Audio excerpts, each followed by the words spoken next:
ra ba hùa yêu lò mổ phê cô yêu sáu tua thiệt thọ tên tại tư tia lao xanh hao nhà đó sao không san lý cô có rau xia và có chuyện rau xia có ra ba hùa đó cô hay thia giờ tia cô hay ta họ tư chỉ rong tia chỉ đau lý cả lúc xuyên nhẹ xuyên cho lò cô thọ ra gì thia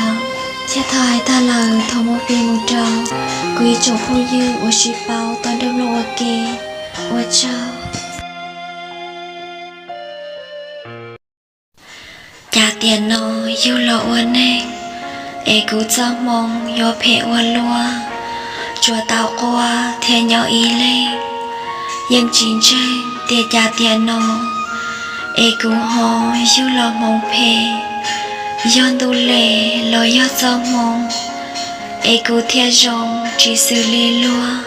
lúa của mua thiên cho lúa nó, mua xả lô mà tu sửa cha. Thiên mua thả và xóa ba hùa có chó khua theo nhóm đôi dù mua in tu sẽ rung ly cha mua xa mà tu sẽ tư dư lo mua rư khởi trong đua xia xa hậu xia tiêu phá lư tiêu do chừng mua đuôn gì thiên nó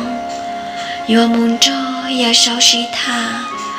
biết xua ya hậu yêu lũ nên hậu tu khen nhớ trao tiền nó có tan trò trao giờ sống luôn có nương trên theo báo xua ya có nương cả mỗi đèn tàu chia trao cụ thia phá lư tia mà mù tia dù lo ôn nên sẽ lưu xe nó nữ bùa yoga ca sẽ bùa sám ban cho lo ôn nên hậu tu khen để cho tao xa